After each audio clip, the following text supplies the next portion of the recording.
Salut les gars et bienvenue sur Inside Football.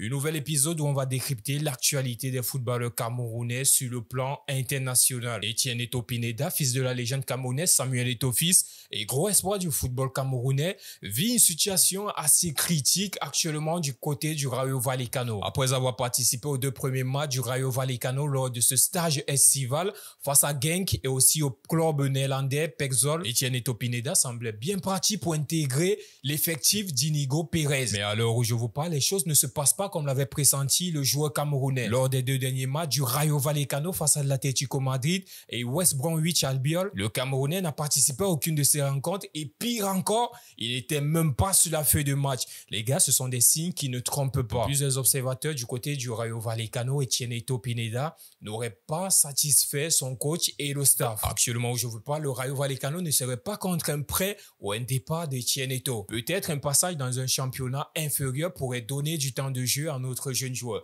que ce soit en Segunda Division espagnole ou en Tercera Division ou en Fédération. Le joueur camerounais doit impérativement trouver un point de chute avant la fin de ce mercato estival pour ne pas rester bloqué dans cette situation et redescendre la saison prochaine avec le Rayo Vallecano B. Les gars, le mieux pour lui serait de trouver un point de chute, même si c'est en Segunda Division ou en deuxième division française ou en première, partout. Mais il doit quitter ce club pour avoir du temps de jeu. Les gars, dites-moi en commentaire, où voyez-vous Etienne Eto'o Pineda la saison prochaine? Il est arrivé en retard lors de la préparation au vu de son transfert pour le club belge de Genk. Mais pas de souci pour Aaron Bibout. Il inscrit un doublé ce week-end avec la réserve du club. Ce week-end, avec la réserve de Genk en Belgique face à Dender, Aaron Bibout n'a pas manqué de temps pour exprimer l'étendue de son talent et imposer son leadership déjà, même si c'est avec la réserve de Genk. Il a posé les cartes sur la table en inscrivant un doublé, donnant ainsi la victoire à son équipe 2-0, mission accomplie. Les gars, je sais pas si vous comprenez le sens de ce doublé, mais aujourd'hui, c'est un message fort que Aaron Bibout envoie à l'équipe première. Il est là pour s'imposer et il va tout faire pour avoir sa place de titulaire en équipe première. Aaron Bibout, c'est un attaquant rapide, très puissant.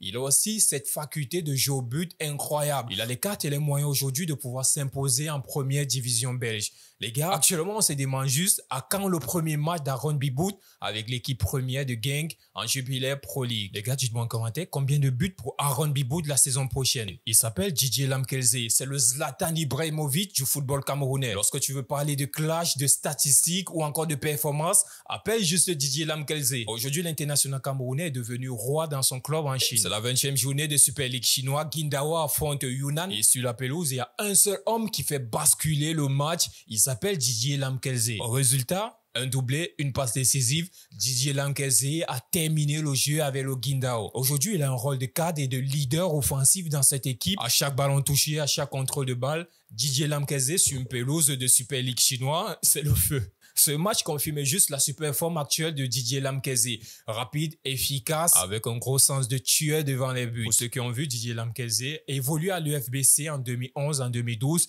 ils connaissent tous le talent de ce joueur. Sur le plan des performances et le trash talk, on peut critiquer Didier Lamkelze, mais lorsqu'il s'agit de talent pur, les gars, c'est l'un des plus gros génies du football camerounais. Avec ses performances, Didier Lamkelze s'impose aujourd'hui comme étant l'un des Camerounais les plus performants de la Super League chinoise et pourquoi pas un appel en équipe nationale en septembre. Les gars, dites-moi en commentaire, vous validez l'arrivée de Didier Lamkelze en équipe nationale du Cameroun en septembre, alors qu'on sait que de l'autre côté de l'Europe, on a beaucoup de joueurs au top niveau et qui sont des jeunes joueurs.